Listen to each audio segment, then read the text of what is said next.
రాత్రి అన్నలు 11 గంటల 12:30కి వచ్చారు. వచ్చి శంకర్ అని పిలిచిర్రు. ఏంది అని తలుపు తీసిండు. ఎందుకు ఎవరో అనుకోని తీసినాక నేను పండుకున్నా ఇంట్లో.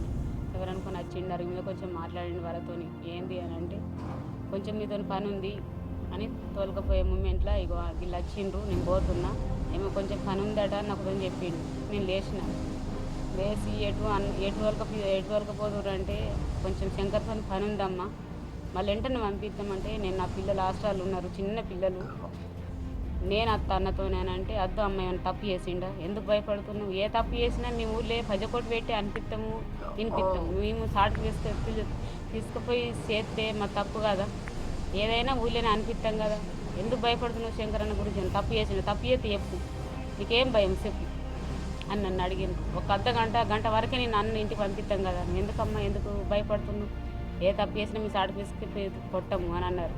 అన్నాక కావచ్చు అని అనుకున్నా. 3 రోజులకు కథ అటు జంగలు తీసుకుపోయినరు, ఇక అత్తడు అని చూసిన.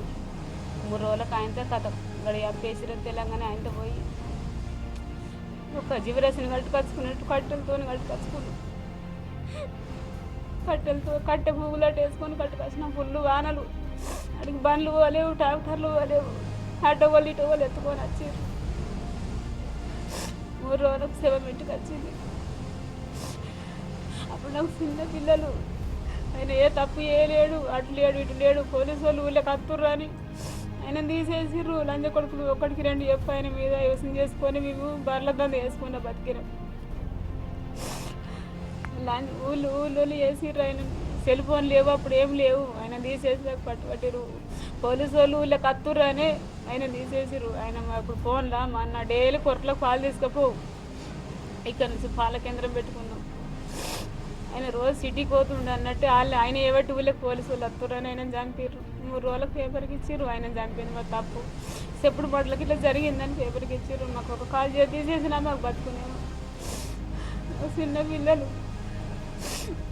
ఇప్పుడు గవర్నమెంట్ ఏదన్నా మాకు ఈ పిల్లలు చెప్పు తింటలేరు, ఏదైనా భూమి తవ్వుకొని పోతాం, అప్పుడు జాబులు ఇస్తామన్నారు. డబ్బులు 1,50,000 రూపాయలలో నేను పెళ్లి చేయనా, వాళ్ళని చదివియాలి. ఇప్పుడు గవర్నమెంట్ ఏదన్నా ఏడ భూమి చూపించినా నేను భూమి తవ్వుకొని పోతాం. పిల్లగాడు సుద్దా 8వ తరగతి చదివిండు, బంద్ పెట్టిండు, ఏ కూలి పని అదో అది వేసుకొని బతున్నాను. గవర్నమెంట్ ఎట్లన్నా దయచేసి ఏడన్నా మాకు ఇంత భూమి చూపిరు, నా కొడుకుని పట్టుకొని నేను ఏడన్నా భూమి తవ్వుకొని బతాను.